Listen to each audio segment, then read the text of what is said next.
Ya sebenarnya gue dukung sih lebih ke Madrid ya, cuman feeling besar gue nih Barca menang dan terjadi. Maksudnya, cuman gue nggak expect bakal menang dengan taktik offside trap. Iya offside trapnya gila itu. Kalau Barca secara taktikal memang di atas kertas menang dibanding Madrid yang mengandalkan magis-magisnya Vinicius, Bellingham, Mbappe. Tapi ya terbukti kemarin menurut gue murni kekalahan Ancelotti di situ.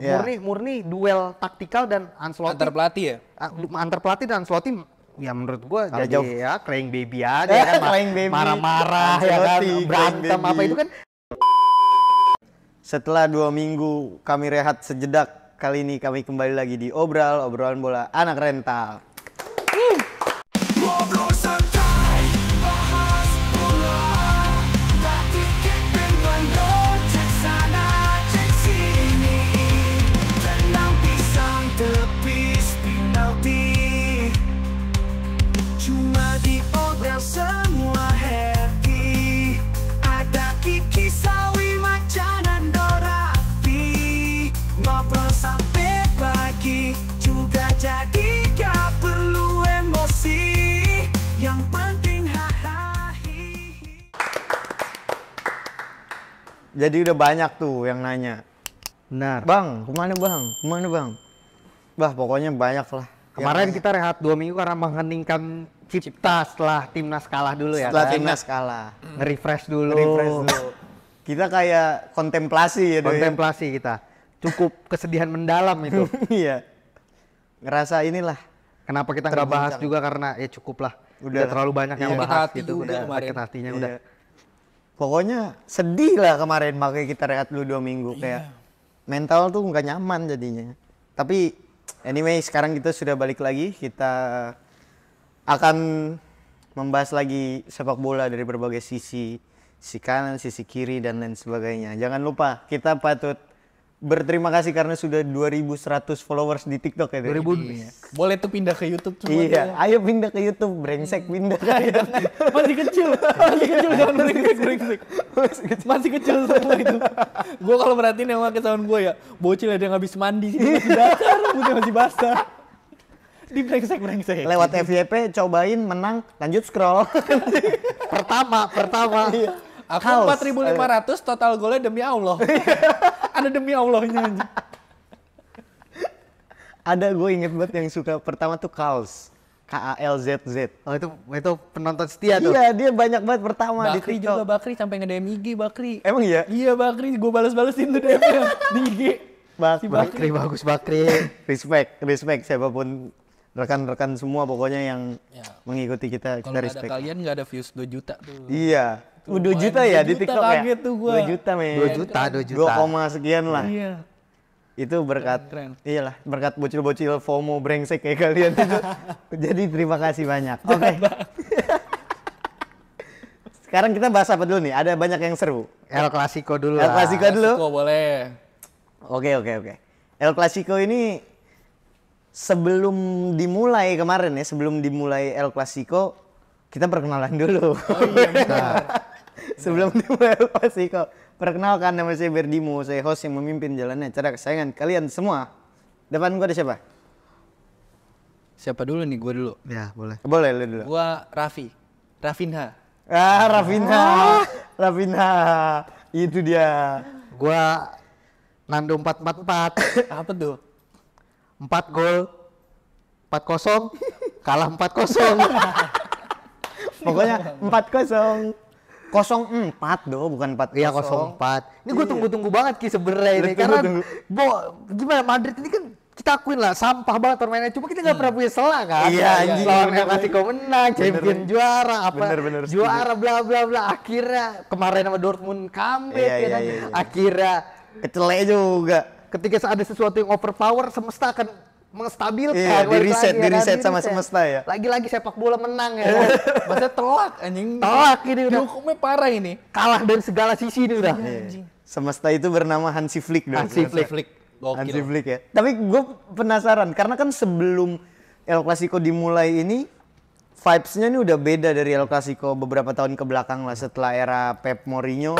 Itu kan El Clasico sempat turun pamor lah ya. Ya sempat salam-salam. Iya, sempat ramah lagi. Kemarin gak ada yang salaman kan? Kemarin Iya, masuk semua. Dan gue inget satu momen siapa ya itu. Pokoknya kakinya Pedri sama Inigo Martinez tuh ke atas ngedobel gue yang Pedri kartu kuning akhirnya tuh begini. Anjing keras banget. Wah, kerat banget ini. Ini baru El Clasico ini.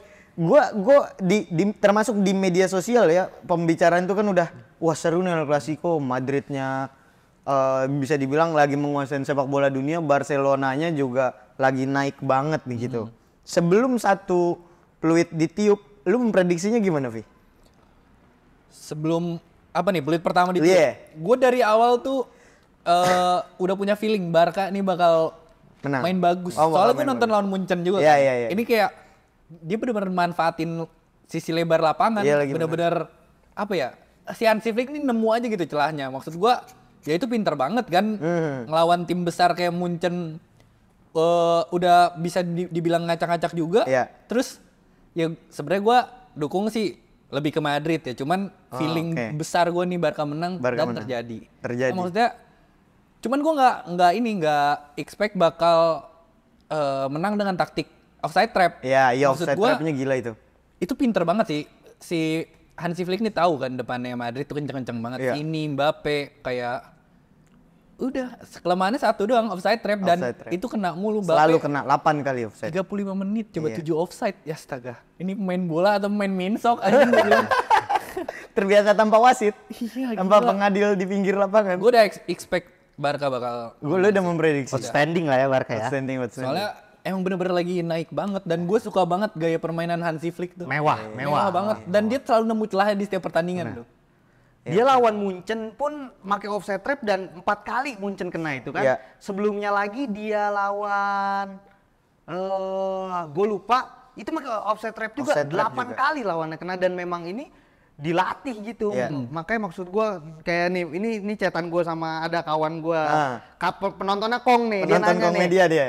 Barca gimana katanya? Gue bilang kan, nih jawaban gue, kalau dari permainan sih harusnya menang. Tapi lu tau lah Madrid. Tapi kalau secara taktikal mah harusnya diobok-obok. Tapi ya Madrid balik lagi kalau magisnya, kalau ajaib ya ajaib. Gue bilang. Ini sebelum mulai nih ya? Sebelum mulai nih. Pukul berapa nih? Pukul 11. Ya. Kalau Barkanya sabar, main tapi jangan main kayak lawan Munchen, lebih sabar. Harusnya Madrid diobok-obok. Tuh. Jadi memang menurut gua kalau Barca secara taktikal memang di atas kertas menang dibanding Madrid yang mengandalkan magis-magisnya Vinicius, Bellingham, Mbappe. Tapi ya terbukti kemarin menurut gua murni kekalahan Ancelotti di situ. Murni duel taktikal dan Ancelotti. Antar pelatih ya? Antar pelatih dan Ancelotti ya menurut gua jadi jauh. ya crying baby aja kan. Marah-marah ya kan, berantem apa itu kan cranky banget. Itu kan iya kan. Nggak boleh selebrasi di sini ya. Kayak bocah bangun tidur. Itu kan pelarian rasa malu aja menurut gua kan. Secara taktikal offside trap sekarang gini, kita bisa lihat perbandingan berapa kali Mbappe dapat gol tapi offside dan kita lihat golnya Raphinha sama gol Lewandowski yang pertama. Itu bedanya pemain yang dikasih pemahaman offside trap dan gak dikasih pemahaman offside trap kan. Akhirnya Barca dua-duanya offside, Madrid dua-duanya kecolongan. Ferland Mendy ketinggalan lah, Vasquez nutupnya salah dan yang menurut gue dari segi taktikal jauh gitu. Walaupun secara individu ya Madrid tetap dapat peluang berbahaya. Di luar itu gol atau enggak, di sepak bola kan lu nggak bisa lah selalu berharap depan gawang gol ya kan. Kalau lu memang lagi susah untuk dapat gol, paling nggak meminimalisir biar nggak kegolan. Sekarang lu terlalu fokus menyerang dan menurut gue blunder Ancelotti adalah ganti Camavinga masukin Modric. Bodoh banget itu. Dia bilang kan pengen menang duel, perbanyak menang duel. Dia pengen ngebuka chance di depan katanya kan karena lebih attacking gitu kan si Modric. Maksud gua lu nggak bermasalah dengan lini serang lu. Madrid itu kan kemarin nggak ada masalah sama lini serangnya. Yang bermasalah adalah distribusi bola dari wing ke final pass. Lu permasalahannya di situ. Lu masukin Modric buat apa kalau lu mau ngebuka? Oke, bilangnya buat rupa segala macam dan lain-lain. Akhirnya lini tengah lu box to box kurang orang, kalah kan. Frankie De Jong masuk, Dani Olmo masuk ya kan. Bagus lagi Frankie De Jong. Bagus Frankie Dani De Jong. Olmo juga bagus. Dani Olmo selalu bagus kan. Lu bayangin Frankie De Jong, Dani Olmo pemain sekaliber itu di bench anjing, yang main malah Casado sama Casado tapi gila sih. Casado bagus. Fermin ya. Banget sih. Fermin agak kurang kemarin. Casadonya gila Casado kemarin. bagus memang. Menurut gua ini Madrid kehilangan sosok Kroos ya. Sosok Kroosnya ada di Barca anjing. Dalam diri Casado. Casado ya. Iya anjing. Casado gila gua bilang. Kayak bukan bocil anjing. 21 tahun. Menurut gua Barca dapat berkah selain Lamine Yamal ya. Gua ngelihat di bawah Hansi Flick Lamine Yamal bersinar. Casado oke. Kubarsi. Itu gila. Tapi menurut gua yang paling menonjol, menurut gua yang paling istimewa Pedri sih. Pedri. Ya, Pedri di balik bawah. ke permainannya lagi ya. Back again Pedri ya. Gila, Pedri menurut gua kemarin tuh sadis banget. Ajaib gitu gua ngeliatnya. Nader Iniesta era gitu ya kan anjing. Ih, si Pedri itu sentuhannya, passing-passingnya, visinya simpel, dan kalau Gavi kan jelek ya. Gavi main cuman buat nurunin mental Madrid. Iya, gerabet dulu bukan. Awal padahal mereka startnya bareng nih. Iya. Tapi si Pedri ini menurut gua luar biasa sih. Istimewa. Something different ya. Something different, istimewa Pedri ini, dan ya secara balik lagi secara taktikal udah kalah gitu ya. Secara perubahan pelatih kalah gitu, perubahan taktik blunder banget. Kamavinga lagi on fire loh kemarin. Kamavinga iya kan.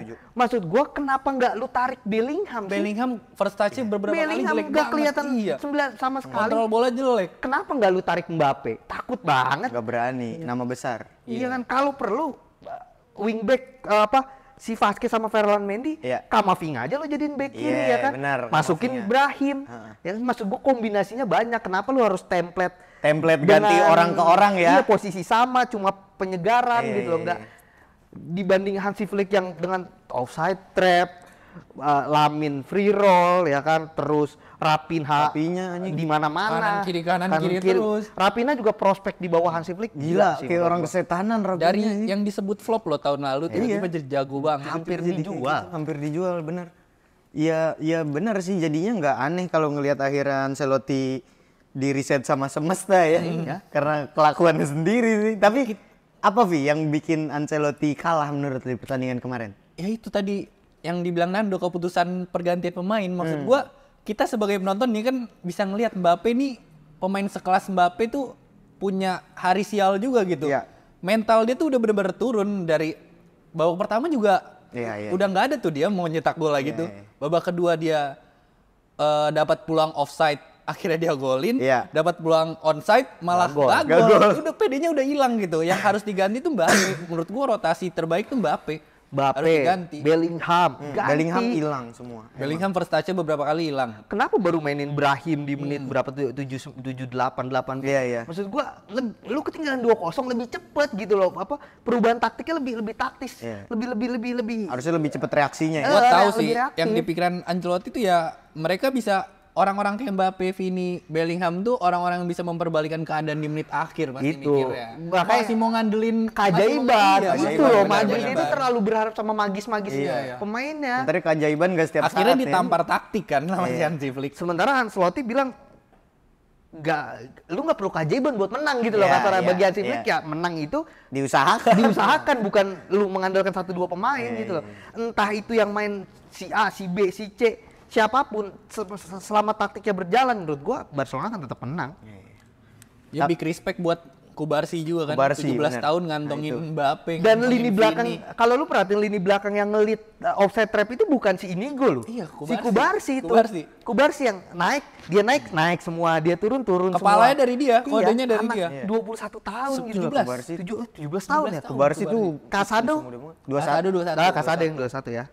Tapi setelah kejadian itu Ancelotti di konferensi pers post match dia bilang kalau kemarin ya. Iya. Kami menyesali hasil ini. Saya frustasi sama hasil ini. Tapi terakhir kali kita kalah. Madrid kalah 4-0 dari Barcelona. Kami menangkan La Liga dan Liga Champions. Lu gimana Mi melihat statement? Ya itu kesurupan Ten Hag kali ya? Enggak ini. Tapi bisa jadi Ten Hag tuh ngomong ngaco gitu ya. Itu salah satu jalur dia ngeluarin depresinya dia tuh. Depresinya dia coping mechanism ya. Iya, itu coping kayak, mechanism benar. Apa ya? Dia tuh udah nggak tahu anjing apa yang harus diurus bener, nih. Emang udah kalah telak aja sih, mutlak kalah sih. Jadi itu yang bisa dia keluarkan Lakukan gitu, cuman di itu ya? konferensi pers maksud gua. Setuju Apalagi selain denial aja. Itu denial akhirnya. Dia belum ada di tahap acceptance tuh. Iya, dan mau dan ngapain? menurut gua itu kan cocokologi aja. Kalau mau cocokologi Madrid setiap bajunya lis hitam nggak pernah juara. Ya iya dong, itu kita mau cocokologi nih. Iya. Madrid kalau bajunya putih lis hitam nggak pernah dapat piala, lu perhatiin aja. Ternyata orang Italia katro juga ya, cocok logi gitu. Betul. Sama kayak bocil-bocil TikTok Dan, cocok dan menurut lagi. gua selamat tinggal untuk gelar La Liga buat Madrid. Selamat tinggal. Selamat tinggal. Selamat Gue tinggal. juga Vi. bisa bilang dari sekarang, Selamat tinggal, kalau ya. Barca konsisten, tapi gue yakin sih Barca, Barca akan pasti konsisten sih. konsisten. Karena indikatornya konsisten. udah ngelibas tim-tim besar gitu. Iya maksudnya kayak dia di La Liga udah 11 pertandingan ya, Iya. 1 kali kalah, 10 kali menang, 10 kali menang. 0 seri. 0 seri. Maksud gue, ya udah bisa kita lihat sih konsistennya dari awal musim, dari permainan yang hancur, Lewandowski off, Rafinha off, sekarang dua-duanya Itu on kan. fire, Lamine Yamal makin gendong. Ya menurut gue bisa sih, Barca udah Si bisa. Barca dengan di Hansi Flick ini dari mulai laga pertama yang kita bahas performanya nggak stabil tapi menang. Gue ngeliat Hansi Flick ini dia tahu apa yang harus dia lakuin, Iya. performanya itu menanjak gitu loh. Nanjak, Makin lama makin bagus, makin bagus. Dan buat gue sih Madrid selesai. Ya menurut gue bisa bilang dari sekarang juga sih La Liga udah nggak ada saingan lagi. Nggak ada Barkanya saingan. udah nggak ada saingan. Atletico Madrid kemarin sama Real Betis Kalah, ya kan? Maksud gue Atletico Madrid di awal tuh lebih bagus dari Madrid. Iya, punya potensi Awalnya untuk tuh lebih bagus dari Madrid. Cuman mengganggu hegemoni juara lah ya. iya, tiba-tiba ya ke bawah lagi. Tapi terlepas apapun itu, pembicaraan soal Rafinha, Lewandowski, Yamal ini kan udah rame di mana-mana kan. Soal gimana akhirnya ya dua itulah terutama Lewandowski dan Rafinha bisa bounce back dari era Xavi sampai sekarang Hansi Flick sedemikian rupa. Tapi yang mungkin masih kurang banyak di highlight yang tadi udah disinggung sama kalian berdua soal Kubarsi sama Inigo Martinez. Ini duet maut ini, ibarat kalau di Liga Primer Saliba sama Gabriel ini. Wes, pastinya. Pastinya. Lu Lebih gimana? ke Kiwior. Hah? Kiwior. Si anjing biadab itu. Kiwior Zinchenko. Ya. duet kematian yang bikin fans sendiri mati. Menurut gua Kubarsi dan Inigo itu kan sebenarnya kan opsi pelapisnya Araujo cedera Araujo, kan. Karena sebenarnya Araujo kan, tapi balik lagi kalau taktiknya tepat, komposisinya baik dan pelatih tahu apa yang harus dilakukan pemainnya dan kapasitas pemainnya nggak ada masalah gitu loh. Karena Inigo Martinez walaupun usianya udah matang, udah tua gitu ya, Kubarsi masih muda. Selama dia tahu porsi pemainnya, oh Inigo Martinez lebihnya di sini, Kubarsi kurangnya di sini, dikombinasikan dengan pas, ya Balde deh. Balde Keita Balde ya. awal muncul jelek banget kan, overlapping Iya. aja kan. Katro. Sekarang lihat umpannya ke Lewandowski, lihat positioningnya Vinicius. Berapa kali memang masih tapi lawannya Vinicius gitu. Lu lewat sama Vinicius sekali dua kali itu semua Wajar pemain lah ya. itu wajar gitu. Tapi overall di lapangannya tuh stabil banget gitu loh. Dan si bek kirinya apa? Bek kiri, bek kanannya si Konde makin mateng kan. Iya. Konde udah enggak udah jelas lah. Makin gitu dewasa kan. ya Makin Konde dewasa. ya. Dia kan awal emosional kan Konde segala macam, dan ya menurut gua sih bahkan Champions League nggak ada untuk Madrid musim ini. Gua yang jamin Ngeri Barcelona sih, CLC gue ngeri anjing. bisa. Kalau Barcelona bukan jaminan, tapi ya balik lagi ada City, ada Tapi Liverpool menurut di gua peluangnya sana. tetap besar sih. Peluangnya besar, Cara peluangnya mainnya besar. gila sih. Peluangnya tapi kan balik lagi ada City, ada Liverpool, ada Iya, Juventus di sana, ada Inter dan lain-lain lah. Tapi untuk Madrid ya di Champions League pun Pupus. Pupus, selesai. mau bilang ya kita raja Champions League, mental beda segala macam bla bla bla bla. Gue berani jamin, gue yang jamin. Nggak akan. Nggak kan? Gimana Vi? Kubarsi Ya dan sebenarnya juga gue pengen highlight Inigo. ini dua nih. Cuman nggak terlepas juga dari back sayapnya si Iya. Konde yang benar-benar ngejagain Vini Iya. dan Balde nih apa ya, pengambilan keputusannya terbaik menurut Iya, gue iya, kemarin. iya. Dia Masih tahu muda juga, kapan kan? harus defense, Masih kapan muda harus Balde. maju. Si Balde kemarin kayak ya buktinya peluang gol Lewandowski yang sundulan, dia tahu tuh kapan dia harus maju, dia harus ngepres, dapat bola, umpan, gol. Karena Lucas Vazquez selalu telat, Ya.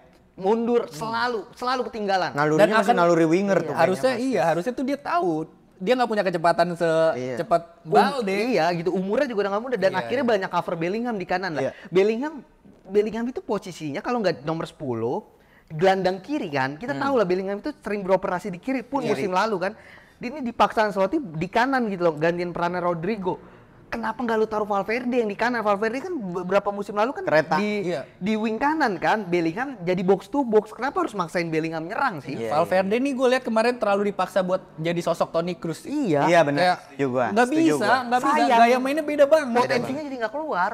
Beda banget. Dia tuh ada nafsu buat ngegolin kalau si Valverde. Iya, Valverde ada ambisinya Nah, ya. balik yang ke Kubarsi sama Inigo Martinez ya. Maksud gue kita bisa nge-highlight lah. Kayak Inigo nih umpan-umpannya berkelas banget sih kemarin menurut gue ya. Kayak markingnya pun gila banget. Kalau Kubarsi ya pemain semuda itu beradaptasi dengan taktik serumit ini. Menurut gue ini rumit banget loh. Taktik offside trap tuh salah satu taktik terumit defense kan.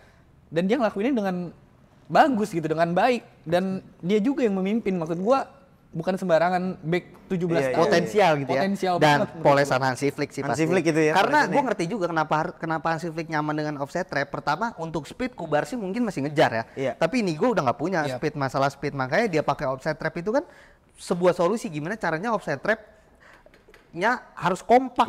Kayak offside trap itu kan kompak ya, kita tahu lah Itali era kejayaan kan dengan Maldini sebagai orang terakhirnya liberonya kan. Di sana kan offside trap-nya canggih banget dan Hansi Flick dengan cara yang konvensional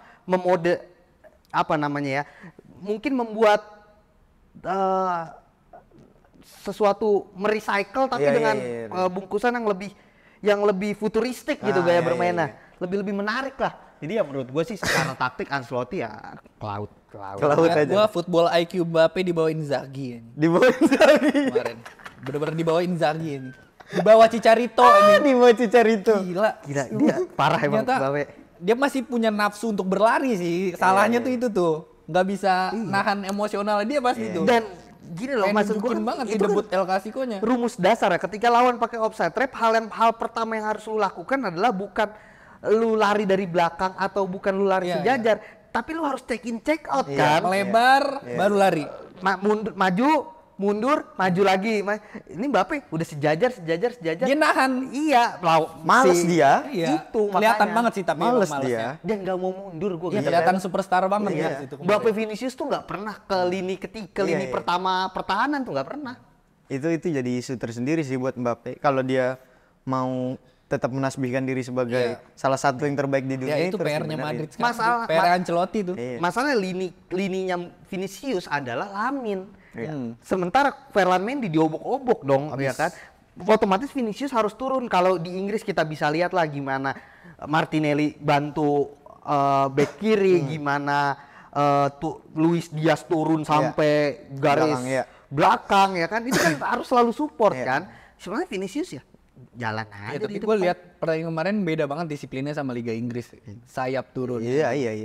Kecuali Rashford sama lah kayak Mbappe dan Vini tuh.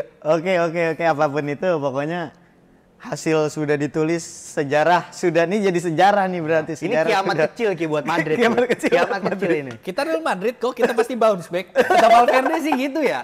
Kata Valverde. Sejarah sudah tertulis sebagai dan bisa gue pastikan ini musim terakhir Ancelotti. Semoga nggak dipecat di tengah jalan ya. Tapi emang iya sih. Emang iya kan sebenarnya. Iya. Musim terakhir seharusnya ya.